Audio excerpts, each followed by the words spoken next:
বিধায়ক এ কে ৰছিদ আলমৰ কাৰণে উচ্ছেদ হল হাছিলা বিলত। আজি বিধায়কগৰাকীক বিচাৰি ফুৰিছে সমষ্টিবাসীয়ে। ক'ত গ'ল বিধায়ক এ কে ৰছিদ আলম? গোৱালপাৰাত উচ্ছেদ হল।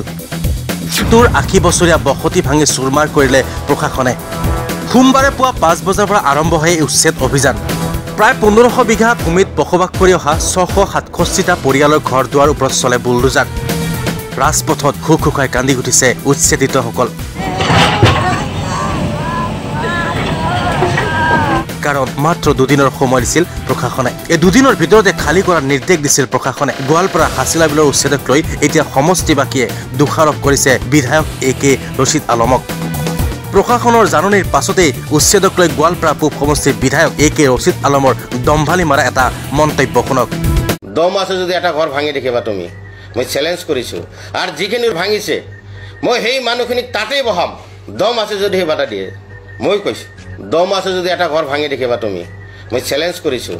আৰু যিখিনি ভাঙিছে মই সেই মানুহখিনিক তাতেই বহাম। দম আছে যদি সেই বাধা দিয়ে, মই কৈছোঁ। শুনিলে বিধায়কগৰাকীৰ মন্তব্য। বিধায়কগৰাকীয়ে উচ্ছেদিতসকলৰ কাৰণে কি ব্যৱস্থা কৰিলে? পুনৰ সংস্থাপনৰ কাৰণে কিবা চিন্তা চৰ্চা কৰিলেনে? উচ্ছেদিতসকলৰ আগত নিজৰ মুখখন দেখুৱালেনে? নিজকে আন্ধাৰ ঘৰৰ ৰজা বুলি ভবা বিধায়কগৰাকীক উভতি ধৰিছে এতিয়া সমষ্টিবাসীয়ে। সাংবাদিকৰ আগত দম্ভালি মাৰা কথা কোৱাৰ পাছতো উচ্ছেদস্থলীত উপস্থিত নহল বিধায়ক এ কে ৰছিদ আলম।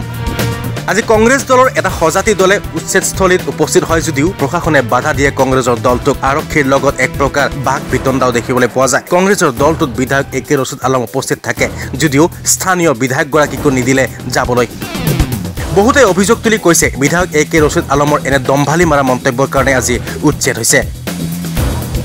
আচলতে আজি যোনটো আপোনাৰ উচ্ছেদ হ'ল হাছিলা বিল অঞ্চলত, আৰু এই উচ্ছেদৰ আঁৰত বিশেষভাৱে জড়িত আছে আমাৰ গোৱালপাৰা যিজন নিজকে ৰজা আৰু নিজকে গুণ্ডা বুলি জহাই ফুৰে এ কে ৰছিদ আলম ডাঙৰীয়া। তেখেতে সদায় সংবাদ মাধ্যম পালে তেখেতে পগলা কুকুৰৰ নিচিনা তেখেতে মতলীয়া হয়। তেখেতে আউল বাউল যিবিলাক কথাবিলাক তেখেতে কয়, তাৰ কাৰণে আচলতে কিছুমান ক্ষেত্ৰত আমি দেখা পাইছোঁ আজি উচ্ছেদৰ বিশেষভাৱে তেখেতে ভূমিকা গ্ৰহণ কৰিছে। আজি ইমান তেখেতে এজন জনপ্ৰতিনিধি হৈ কিয় তেখেতে মুখত লেগাম লগাব পৰা নাই? কিয় তেখেতে মুখত এতিয়ালৈকে কৰিব পৰা নাই? এনেকুৱা আৰু এজন বিধায়ক বা প্ৰতিনিধি হয় নেকি? আপুনি কেতিয়াবা চাইছে নেকি? আজি আপুনি এজন বিধায়ক, সন্মানধন্য বিধায়ক, কিন্তু আপুনি আজি কৈছিলে কি? আজি কৈছিলে মই থকালৈকে এটা ঘৰৰ উচ্ছেদ হ'ব নিদিওঁ। কাৰণ কি?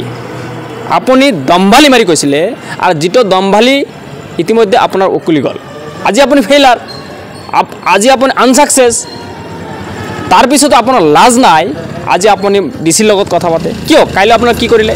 ইয়াৰ আগতে আপুনি এমপিক লৈ কিয় কথা নাপাতিলে? তাৰমানে কি? উচ্ছেদটো হৈছে তাৰ কাৰণে আপুনি সফল হৈছে। সেইটো আপুনি কেতিয়াও নভাবিব যে উচ্ছেদ হোৱাৰ কাৰণে আপুনি সফল হৈছে। আপোনাৰ এইবিলাক সপোন, এইবিলাক কেতিয়াও বাস্তৱায়িত নহয়। আপুনি ২৬ৰ নিৰ্বাচনত মানুহে ৰাইজে এবাৰ আপোনাক গৰু পিটন, আপোনাৰ পৌষ এটা দিবলৈ ৰেডি হৈ আছে। আপুনি ইমান দম্বৰে, ইমান মানে অভদ্ৰৰ নিচিনা, মানে আপুনি এজন গোৱালপাৰা সমষ্টিৰ বাকী ৰাইজৰ ভোটেৰে যিয়ে জয়যুক্ত হৈছিলে, কিন্তু আপুনি ভোটৰ আমাৰ মানুহক যি অপমান অপদস্থ কৰি আছে, ইয়াক কেতিয়াও সহ্য নকৰোঁ। কেতিয়াও আমাৰ গোৱালপাৰাবাসী ৰাইজে সহ্য নকৰে। অতি সোনকালে এইবিলাকৰ বিৰুদ্ধে আপুনি যিবিলাক বকি আছে সেইবিলাক বন্ধ কৰক, অন্যথা কিন্তু আপোনাৰ বেয়া দিন আহি আছে। আপুনি এতিয়া বিধায়কৰ দখলত আছে, গাদী দখলত আছে, কিন্তু আপুনি অতি শীঘ্ৰে ইয়াৰ পৰা আপুনি যাব লাগিব। কিন্তু আপুনি অলপ হ'লেও মুখত লেকাম লগাওক, নহ'লে কিন্তু আপোনাৰ বেয়া দিন, অত্যন্ত বেয়া দিন আহি আছে। এইটো স্পষ্ট। যোৱা পঞ্চায়ত নিৰ্বাচনত আপুনি ওলাব পৰা নাই। আপুনি ঘৰত বহি সংবাদ মেল দিছে।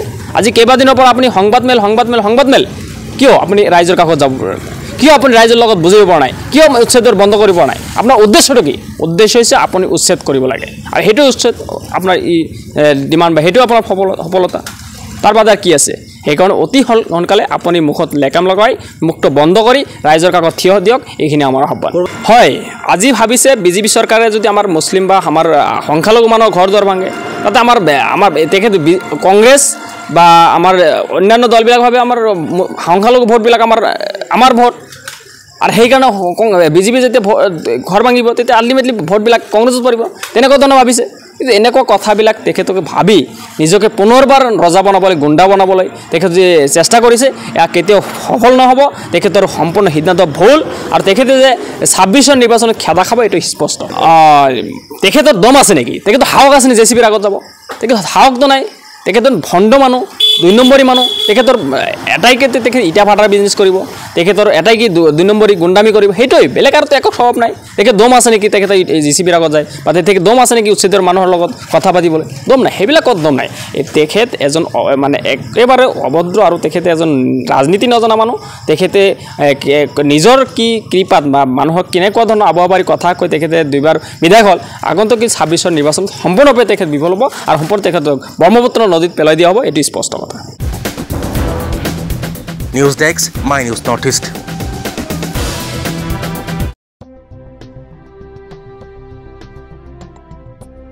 গৰু গাহৰি হাঁহ ছাগলী কুকুৰা আদিৰ বাবে জনপ্ৰিয় দানাৰ নামটোৱে হ'ল বিয়ম বিয়ম এই অসমৰ উদ্যোগ গতিকে বিতৰকসকলে অতি শীঘ্ৰেই বিয়ম উদ্যোগৰ লগত যোগাযোগ কৰক